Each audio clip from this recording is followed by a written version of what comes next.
Good morning, everybody. We have finally made it here to Manakara. We are on the beach because today is all about seafood in Madagascar.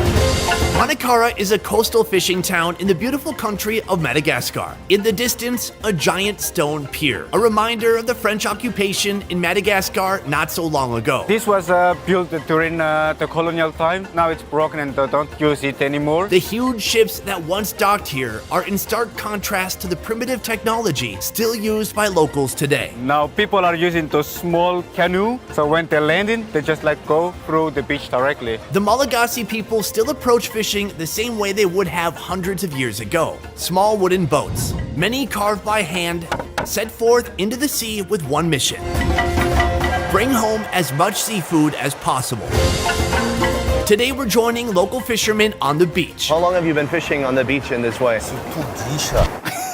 Since I was born. Getting a look at today's catch. It's tastes like a shark.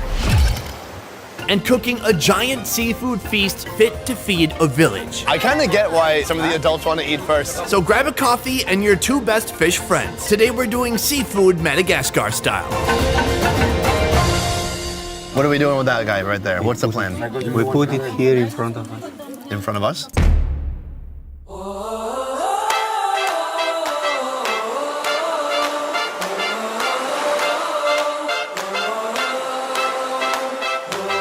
Pulling sea life from the ocean is a daily routine here, and almost all of it will go to market. Your daily wages are directly linked to your daily effort, plus a whole lot of luck. So right down here, they've just brought in a net on this whole part of the beach. They're not even fishing. This is just like the netting section. Let's go see what they got.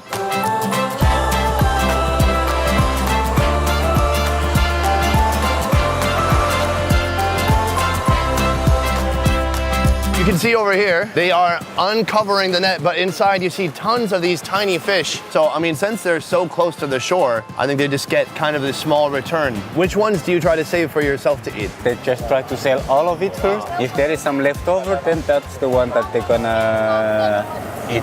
Okay. Though the specimens are small, the variety is huge. Jellyfish, crabs, tiny minnows, and these smiling skates. The second option, deep sea fishing. Some fishermen leave around 1 or 2 a.m., paddle into the darkness, set hooks, and wait. The fishermen start rolling back in around 9 a.m., and the result, usually much bigger fish. Wow, what a catch you got here. There's a lot of lobster in here, there's some shrimp. Are they still alive? They have really have found the way to kill it because of their way jumping out of the boat. What time did you go out this morning? At 2 a.m. How far out are they going? At least 4 kilometers, and they can go further. So can they still see the shore when they're out there? They can see, but not really clear. Wow, that sounds a little scary. Do you ever worry one day you'll just wash up on a different shore and have to start a new life with a new family? No, you have to come back. Okay. I think your family would be pretty pissed if you didn't. This is Alan. I've agreed to buy everything he's caught today, and he's agreed to invite me to his village where it all gets cooked. We've got a big family to feed, so I want to see how the other fishermen fared this morning.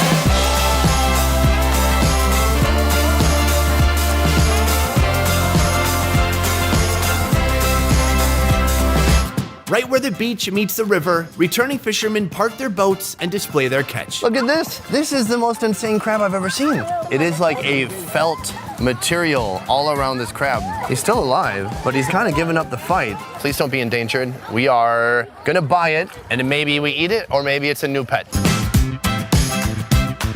There's a little mini stop right here, little convenience store. This pop-up beach cafe offers weary seamen some coffee and fried bread. Salamat. How'd you do today? Oh, look at this. They got some big fish. Looks good. Looks good. Seafood Economics 101. This woman has already agreed to buy all the seafood this fisherman brings in. From here, she takes it to market. Ma'am, what if I told you you could sell one of these tunas right now? That makes my life easier. Oh, good. I'm happy to do that. How much for one of these guys? 1 kilo is 8,000. Where will you check the weight? Oh, you know what? I wish my girlfriend had a fish scale in her purse. 1, 2, 3, 4. 4.5? Yeah. It's about $10. Usually, they're gonna sell this at the market. They're gonna bump up the price. But we're getting kind of the fresh off the boat price right now.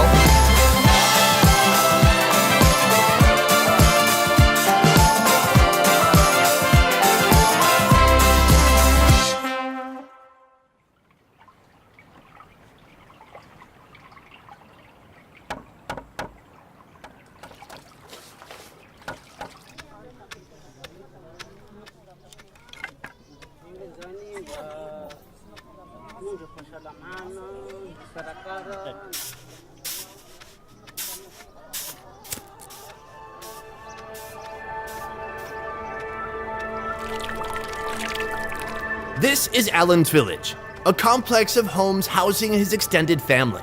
The village elders gather round to give their blessings and welcome us. Thank you. Of course, the best way to welcome guests is with booze. Cheese. Are you okay? Okay. Yeah. Yeah, that deserves an applause. This is illegal rum, much cheaper than legal rum, and stronger too.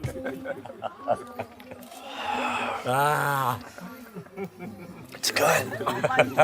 That rum could power a tractor, honestly. The men catch the food and the ladies cook the food. Breadfruit gets peeled along with cassava. Peanuts get crushed, seafood is washed, and Angelo shucks some oysters. Guys, I gave him about $5, and this is what he came back with. Look at that, that is incredible. Caught by hand and flavored with sweet or spicy vinegar sauce. This is fresh. Whoa. Ooh, that is potent, like salty, but I love the flavor. Is this from the river or from the ocean? From the meeting of the river and the sea. You can eat it without vinegar too. Okay, I'll just try it plain this time. It's very naturally salty. It has kind of like a rivery flavor, but an ocean salt flavor too. That's very delicious. You're a great oyster guide. Okay. I'll tell you that. Today, I'll pay witness to some of the best flavors in Madagascar. Boiled greens, mashed cassava with peanuts, mashed breadfruit, spiny lobster, that giant tuna from the beach, shrimpies. Another villager even sold me this rainbow lobster for $5. That's crazy. Then there's this potentially endangered crab that I have never seen before. Have you tried eating it before? He didn't eat it yet. Not so much people are like eating it. So what would they normally do if they caught it? You just like throw it back. This might be your lucky day, little guy. Cassava is tough, growing easily in sandy soil with little rain. Also, it's delicious. After it boils for about 30 minutes, it's mashed along with some crushed peanuts. This is the cassava. It's mixed with some peanut. You can see some specks of the peanut in there, the cassava, and actually it's kind of like purplish hue almost to this sauce in here. Making kind of a mashed cassava potato. You ready? Ready? Mmm. That's really good. Machiru. Like nice, hearty, kind of chewy cassava. And then the sauce has almost become like a gravy in there. Really simple, really good. Have you guys ever seen a breadfruit? Because this is a breadfruit, boiled and mashed with a pinch of salt. The only question is, how do I get these in Minnesota? Nice and steamy. That looks so good. Here we go.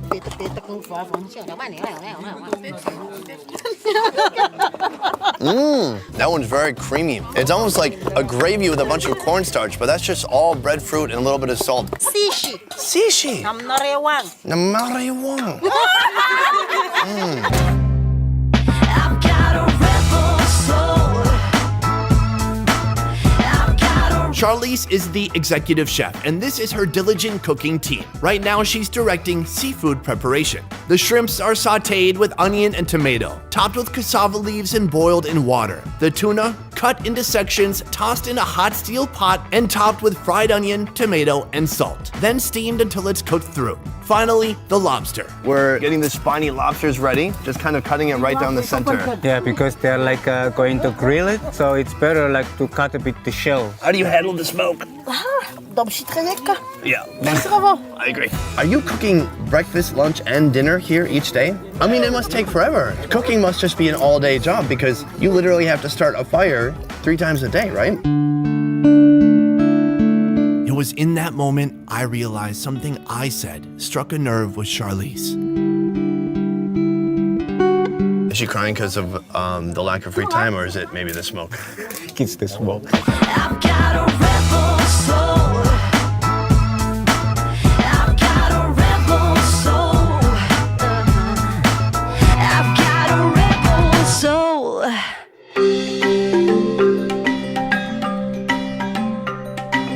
Charlize, you have outdone yourself.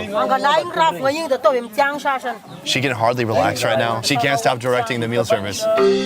Typically, the men are served first, then children, then the remaining is mixed in a bowl and eaten by the ladies. I've asked Charlize to join us, so this may be the first time she's eating her own delicious cooking while it's still hot.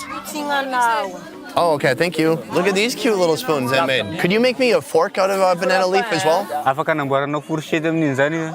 Yeah, I need a fork. This is it, guys. What a tremendous effort. He was out since 1 a.m. catching all this food right here, orchestrating all this cooking. Joel telling me what the heck is going on the whole time. And now the moment has come. We are ready to eat. Can we do this? Let's do it. Let's do it. Oh, so look at this. Everyone's going for this one right away. That is the cassava with some peanut in there. This is kind of a soup made with shrimpies. So I'm getting some leaves, a little bit of broth. It's working. It's staying in the spoon.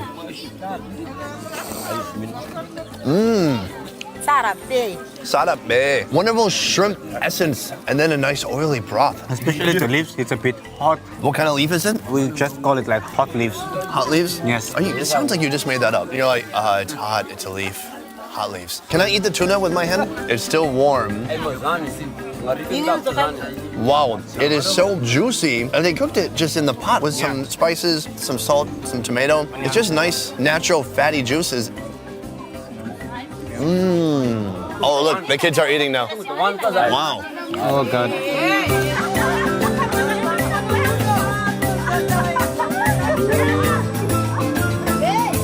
Have you ever seen a lobster this big? This is the normal size. Oh, look at this. Some meat came out immediately from the body with some head butter on the edge there. Wow. This is one of the meatiest lobsters I've ever seen.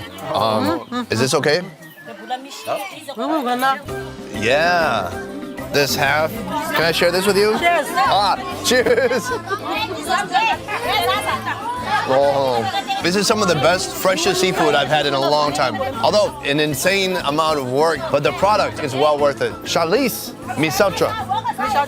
Oh, so good. We're gonna make sure everyone else gets fed. We're gonna make sure the camera guys get fed. Before we finish today, there is one more thing I have to do.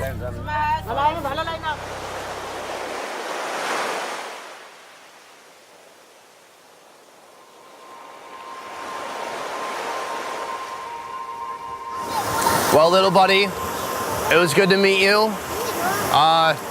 You just seem too special to eat. It's been a fulfilling day, but it's time that I let you go. After further research, it turns out that was a Chinese mitten crab, an invasive species. Literally, the worst thing I could have done was throwing it back in the water. Go be free. This is where misplaced compassion gets you.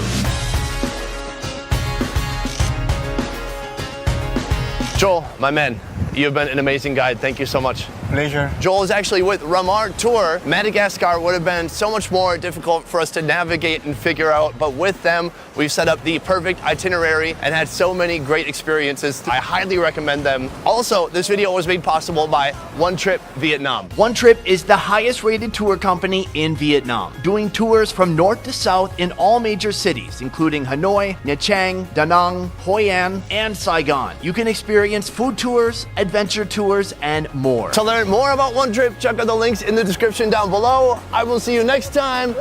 Peace. No! No, that's my crab. Bye, good luck.